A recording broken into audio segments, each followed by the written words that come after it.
जय हिंद, नमस्कार, वंदे मातरम। ऑपरेशन सिंदूर के स्टार्ट होने से लेकर सीज फायर तक का आज विश्लेषण करने की कोशिश करता हूं। एक सैनिक होने के नाते वैसे बड़े बड़े विशेषज्ञ देश में हैं, लेकिन जितना कह सके एक इन्फेंट्री, एक फाइटिंग फोर्स का जवान होने के नाते और एक लंबे अनुभव जो हमने सेना में सीखा, उसके आधार पर विश्लेषण करने की कोशिश करेंगे। इसमें जो भी गलती होगी वो आप लोग कमेंट्स में लिखिएगा, मेरा भी ज्ञानवर्धन कीजिएगा। सभी जागरूक रहें, सभी देश की एकता के साथ बने रहें, ऐसी कोशिश आज करूंगा। लेकिन इस ऑपरेशन सिंदूर की सफलता से लेकर सीज फायर तक की बात करने से पहले एक पिछला घटनाक्रम आजादी से लेकर आज तक का एक विश्लेषण करने की कोशिश करता हूं, इसलिए वीडियो को अंत तक जरूर देखें। 1948 के दौर में जब कुछ रियासतें बाकी रह गई थी, जैसे जूनागढ़ का किला, जम्मू कश्मीर जहां के राजा हरि सिंह थे, और हैदराबाद के निजाम का गोलकुंडा फोर्ट, इन्हें रियासत में मिलाया नहीं गया था। सरदार वल्लभ भाई पटेल ने गोलकुंडा फोर्ट सैनिक हमला करके उसे भारतीय रियासत में मिला दिया, साथ ही जूनागढ़ को भी भारतीय रियासत में मिला दिया गया। लेकिन हरि सिंह नेहरू जी के कहने पर राजा बने रहे। इसी चीज का फायदा पाकिस्तान ने उठाया और पेशेवर सेना और कबाइले, यानी जो कबाइलियों का अब स्वरूप उग्रवादी संगठन, लश्कर, जैश इत्यादि हैं, उसी प्रकार का मिला जुला रूप एक ऑपरेशन लॉन्च किया और भारतीय सीमा यानी जम्मू कश्मीर पर हमला कर दिया। भारतीय सेना ने अपना शौर्य दिखाया। ओल्ड एयरफील्ड कश्मीर, उस पर सबसे पहले कब्जा किया और फोर कुमाऊं के मेजर सोमनाथ शर्मा पहले परमवीर चक्र बने और भारत ने वो युद्ध जीता।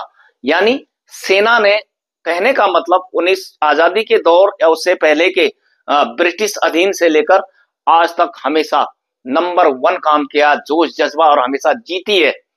अब राजनीतिक इच्छा शक्ति या अन्य कारणों का विश्लेषण करते हैं, क्या वो भी उतना प्रबल काम कर पाए। यानी कि 1948 में सेनाओं ने युद्ध जीता और पूरा पीओके, जो एक हिस्सा पीओके है, एक इंडिया के पास है, भारतीय ऑक्युपाइड कश्मीर और पाक ऑक्युपाइड कश्मीर, यानी गिलगित बाल्टिस्तान तक भारतीय सेना पहुंच गई थी। अक्टूबर नवंबर का महीना था, बर्फ पड़ रही थी, पहले सेना को डाउन कर दिया गया और उसके बाद हुई सीज फायर। और जब सेना पीछे आ गई तो वो इलाका अनाधिकृत तरीके से पाकिस्तान का हिस्सा बन गया। ये एक सेना का नहीं, राजनीतिक फेलियर था। अब चलते हैं 1954 के दौर में। 1952 के दौर में तिब्बत पर आक्रमण किया चाइना ने। 1954 में तिब्बत के सारे क्षेत्रीय अधिकारों के लिए राजनीतिक तौर पर लड़ नहीं पाए। क्षेत्रीय अधिकारों का मतलब होता था पासेज और दर्रे थे जहां से व्यापार होता था। ज्वार मुनसार, मैं खुद यूके का रहने वाला हूं, ज्वार मुनसार और इसी प्रकार की, मुनस्यारी कहते हैं उस इलाके को, वहां से एक रूट बनती थी तिब्बत के लिए। पहले वहां से उनके बकरियां आती थी, उन बकरियों का ऊन यहाँ काटा जाता था, वो नमक अपने साथ लाते थे और अन्य वस्तुएं लाते थे। इसी प्रकार यहाँ से मोटा अनाज और कटा हुआ ऊन इत्यादि तिब्बत जाता था। वो व्यापार भी टूटा। इसके बाद 1960 के दौर में वाटर ट्रीटी, सिंधु जल समझौता, उस समझौते में भी पाकिस्तान को खुली छूट दे दी गई। 80% पानी पाकिस्तान को, केवल 20% पानी हिंदुस्तान को मिलता था। उदारवादी नीति दिखाई कि छोटा भाई है, अभी अभी हमसे अलग हुआ है, और अलग जो हुआ वो मजहब के नाम पर हुआ, ये सब जानते हैं। और एक मजहबी कट्टरता से जो जिन्ना लैंड बना, फिर भी उसके साथ हमदर्दी दिखाई गई और वो ट्रीटी आज के डेट पर भारत ने बंद कर दी है। उसे थोड़ा आगे ले जाते हैं। 1962 में जब चाइना कहता था हिंदी चीनी भाई भाई, वारे भाई, भाई ने भाई के पीठ में खंजर घोंपा और नाथुला दर्रा और अन्य जगहों से भारत पर एक साथ, तब चाइना की जनसंख्या बहुत थी, सेना भी उसकी बहुत अधिक थी और उसके आक्रमण करने के तरीके को बोलते थे वेव्स अटैक। भारतीय सेना पर हमला कर दिया। सेना को इतनी मदद मिल नहीं पाई, एयरफोर्स की तो बिल्कुल नहीं मिले अटैकिंग के तौर पर। जैसा आज आप सुन रहे हो ना कि इतने हवाई जहाज उड़ रहे हैं, यहाँ अटैक हो रहा है, यहाँ मिसाइल गिर रही है, ठीक है टेक्नोलॉजी तो नहीं थी, लेकिन जहाज तो तब भी थे। उनका इस्तेमाल कहाँ हुआ? रेस्क्यू एंड रिलीफ ऑपरेशंस और राशन पानी पहुंचाने में, अटैक के लिए नहीं। ये इंडिया का एक और बड़ा फेलियर था जिससे चाइना युद्ध जीत गया। सेनाओं ने शौर्य दिखाया। फोर्थ गढ़वाल के राइफलमैन जसवंत सिंह महावीर चक्रा, जसवंत बाबा कहते हैं आज। तो चलिए, यहां पर भी सेना को कम नहीं आंका जा सकता। युद्ध चाइना जीत गई, सैनिकों की वजह से नहीं, राजनीतिक इच्छा शक्ति, राजनीति की फेलियर से। 1965 की लड़ाई में, 1962 के बाद जो 1965 का वार हुआ, तब प्रधानमंत्री लाल बहादुर शास्त्री थे।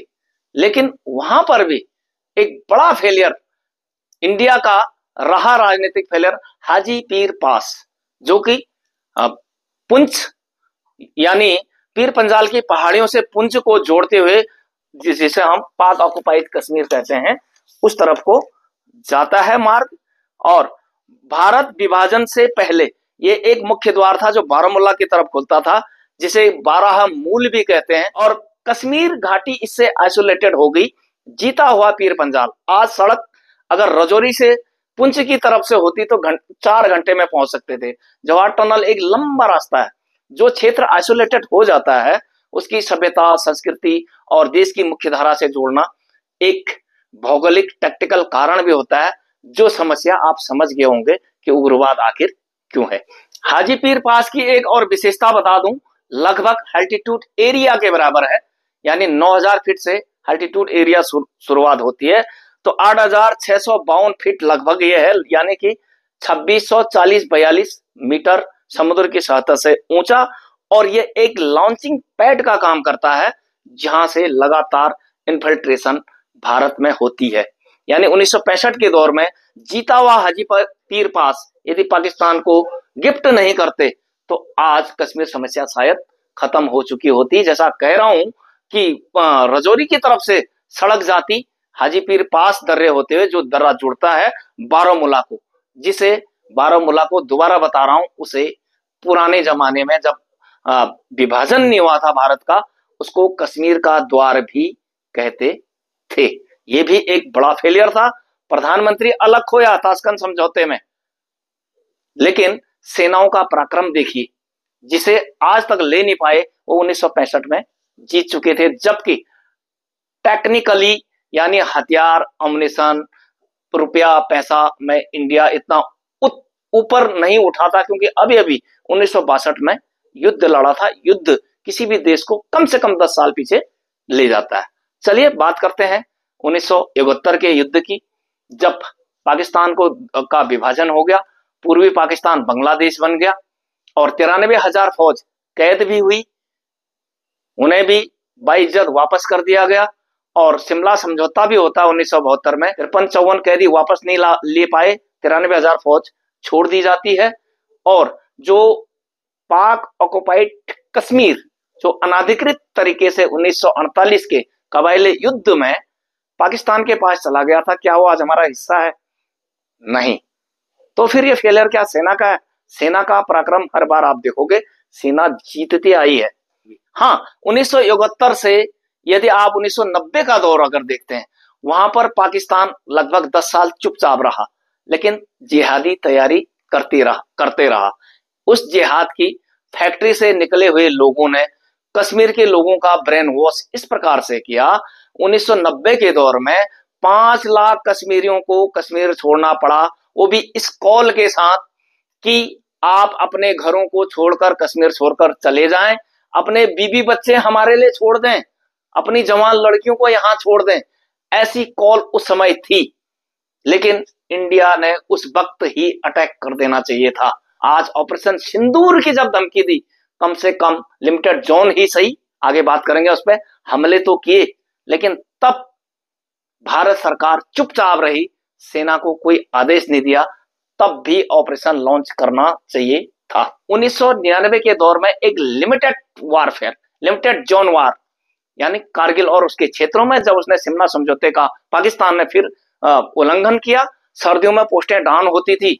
बटालिक सेक्टर में नौकरी कर रखी मैंने, वास्तव में पोस्ट डाउन होते थे और नीचे आ जाते थे, लेकिन भारतीय सेना जब पोस्ट डाउन हुई सर्दियों में, पाकिस्तान आकर बैठ गया। वही था कारगिल का युद्ध, एक लिमिटेड जोन में पूरा युद्ध हुआ। लेकिन क्या पाकिस्तान ने अपनी नीति बदल दी? क्या उसने उग्रवादी भेजने बंद कर दिए? नहीं। उसके बाद दौर आया, चाहे वो 26/11 का हमला हो, पुलवामा अटैक हो, पहलगाम अटैक हो, हाइब्रिड वारफेयर, पाकिस्तान ने रोका नहीं। यानी कि शुरुआत के 1948 पर यदि आप पहले पीछे जाएं, जिहादी मानसिकता वाली सोच जिसके आधार पर, जिसकी उत्पत्ति 1947 में ही नहीं, उसकी उत्पत्ति हुई 712 ईस्वी में, जब मोहम्मद बिन कासिम नाम के व्यक्ति ने राजा दाहिर पर आक्रमण किया, जो कि आज अफगानिस्तान का हिस्सा है। वहां पर से लेकर मुगल काल से लेकर और आजादी तक एक जो कॉन्सेप्ट बना कि एक म्यान में दो तलवारें नहीं रह सकती, कि काफिर और जन्नती साथ नहीं रह सकता, इस पर जिन्ना लैंड बना था। वहां पर जो उग्रवाद यानी कट्टर मानसिकता की जो सोच उनकी बनी, वही आज तक चली आ रही है। यदि आप पाकिस्तान आर्मी के ऑर्गेनाइजेशन का पार्ट करना चाहो, जिस प्रकार भारतीय सेना के आपको RT, armoured, signal, infantry, para commando, para units, इसी प्रकार से उनका एक पार्ट उग्रवादी भी सैनिक ही है, जिसे आपने सर्जिकल जो अभी एयर स्ट्राइक हुई, जो उनके 9 ठिकाने शुरू दिन बर्बाद हुए, उस पर जो जितनी वहां पर लाशें थी, वहां पर उनको गार्ड ऑफ ऑनर दिया जाता है। पाकिस्तानी सेना, जिहादी, पूरे उग्रवादी और उनकी सरकार उन पर पुष्पांजलि दे रहे हैं, जबकि कारगिल युद्ध में लाशें वहीं पड़ी रही, उनको कोई सम्मान नहीं दिया, लेकिन उग्रवादियों का इतना सम्मान हो रहा है। अब आगे बढ़ाते हैं विश्लेषण को, ऐसा क्यों है? उसकी कई वजह। नंबर 1, पाकिस्तान के निर्माण से ही पावर सेंटर एक नहीं रहा। पावर सेंटर हैं 3, सेना, फिर आईएसआई और उग्रवादी, और तीसरे नंबर पर आती है सरकार। ऐसा इसलिए, अब बातचीत किससे करें? कौन सीज फायर का आदेश दे रहा है? किसकी सुनी जाए? अब जो जिन्ना लैंड का निर्माण और आधुनिक अभी के जनरल, इससे पहले जो जनरल मुशर्रफ ने 1999 में एक सोच रखी कि अब मैं रिटायर होने वाला हूं, क्यों ना पाकिस्तान को कुछ दिन और शोषण करूं, तो कारगिल युद्ध नवाज शरीफ के ना चाहने पर भी जनरल मुशर्रफ ने लादा, और आज फर्स्ट क्लास कमाई की, देश छोड़ के। वैसे तो पाकिस्तान के सभी जनरल, सभी बड़े अधिकारी देश छोड़ देते, छोटे मोटे ही रहते हैं देश में, जिनको खाने का मौका नहीं मिलता। ऑस्ट्रेलिया में जनरल मुशर्रफ का एक पूरा जजीरा है, आइसलैंड है। इसी प्रकार से जनरल आसिफ मुनीर, आसिम कहा जाता है इस्लाम के रक्षक को, हाफिज है, कुरान कंठस्थ याद है, और जिहादी मानसिकता कूट कूट कर भरी है, और जो अपने देशवासियों को आयतें पढ़ा पढ़ा कर उनको कट्टर बना रहे हैं। और ये भी कहा है कि जब सेकेंड लाइन डिफेंस की नौबत आएगी, तो जितने बच्चे ये मदरसे में पढ़ रहे हैं, ये सेकेंड लाइन डिफेंस का काम करेंगे। ये है उनकी असल मानसिकता जनरल मुनीर की। इसलिए इसी मानसिकता के, इसी कट्टरवाद के चलते भारत में धर्म पूछकर, नाम पूछकर और खतना चेक करने के बाद गोली मारी गई। ये भी एक सोचने की बात है कि जैसा मैंने विश्लेषण 1948 से अब तक किया, कि क्या हम प्रोडक्ट पर हमला कर रहे हैं या फैक्ट्री पर। ये एक महत्वपूर्ण बात है। हमेशा फैक्ट्री पर हमला करने की कोशिश करने से, काफी हद तक कोशिश की भी, काफी सारे अड्डे उड़ाए। पहले दिन 24 मिसाइलें दागी गई, 9 ठिकाने बर्बाद हुए, जिसमें सारे के सारे लॉन्चिंग पैड अब्लिक अड्डे अब्लिक ट्रेनिंग सेंटर थे उग्रवादियों के। एडी सिस्टम को भी बर्बाद किया गया, और उसके बाद सरगोदा जैसा कोर वैल्यूज पॉइंट, टैक्टिकल अहमियत वाली बीच का पॉइंट पर भी हमला किया गया। ये एक बड़ी सफलता इंडियन आर्मी की कही जाएगी। और हर हमले एयर डिफेंस सिस्टम और मिसाइल सिस्टम और एयरफोर्स ने नाकाम किए। बड़े सीमावर्ती शहरों को पाकिस्तान ने टारगेट करने की कोशिश की, उसे विफल जरूर किया गया, लेकिन उनके डीजीएमओ का अचानक फोन आता है और भारतीय डीजीएमओ के साथ बात होती है।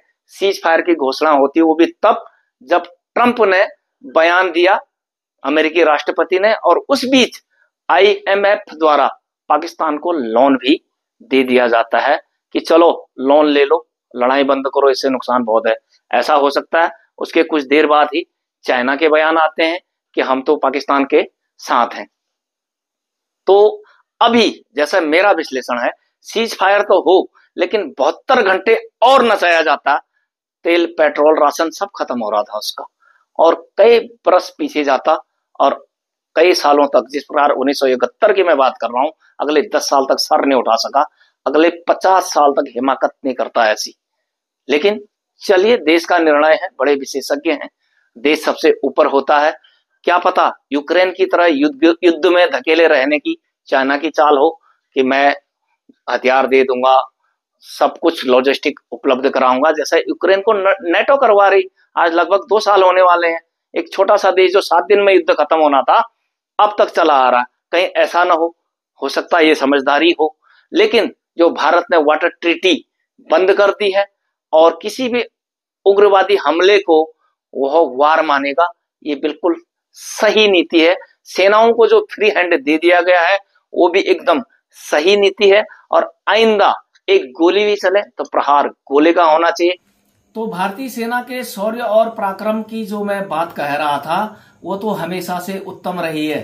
साथ ही पैरामिलिट्री फोर्सेज, बीएसएफ और देश के अंदर सिविल डिफेंस, सभी एक्समैन, सभी जनता ने जो बढ़ चढ़कर योगदान दिया, देश के लिए हौसला बनाया रखा, सेनाओं का मोरल मोटिवेशन ऊंचा रखा कि वो अपना टास्क पूरा कर सकें। और साथ ही राजनीतिक इच्छा शक्ति की जो मैंने विश्लेषण किया, वो राजनीतिक इच्छा शक्ति कहीं न कहीं बहुत ऊंचे चरम पर, इजराइल की तरह तो नहीं लेकिन ऊपर जरूर गई है। शुरुआत की फैक्ट्री पर सीधे ड्रोन या मिसाइलों का हमला हुआ है, जिस प्रकार इजराइल करता है। ये सोच बदली है, ये सोच भी बनी रहनी चाहिए। तो क्या खोया क्या पाया, इसका विश्लेषण करने की मैंने कोशिश की। इसमें बहुत सारी गलतियां हो सकती हैं। देश में बड़े विशेषज्ञ, बड़े बड़े रक्षा विशेषज्ञ बैठे हुए हैं, वो क्या सोचते हैं, लेकिन एक सैनिक होने के नाते विश्लेषण करने की मैंने कोशिश की। लेकिन भारत सरकार से रिक्वेस्ट है, पहले तो 72 घंटा लड़ाई और खींचनी चाहिए थी।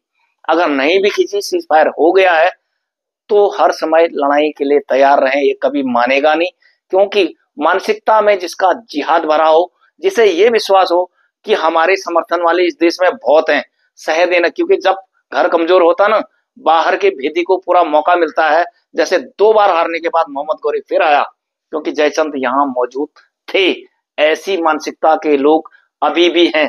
केवल एक स्पेसिफिक धर्म की बात नहीं कर रहा हूं, और भी जो सेकुलरिज्म का चोला ओढ़े हुए हैं, वो भी कई इसी प्रकार के हैं। इसलिए देश को बचाना, देश के लिए लड़ना, सैनिक कभी देश की सेवा के कॉन्सेप्ट से रिटायर कभी नहीं होता।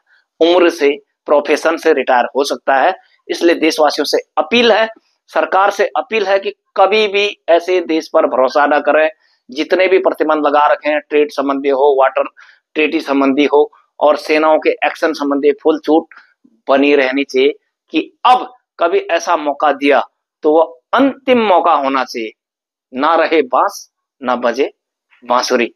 तो आपको ये विश्लेषण कैसा लगा, कमेंट्स में अपनी राय जरूर दें, और बने रहें देश के साथ, परिहार विजय पथ के साथ।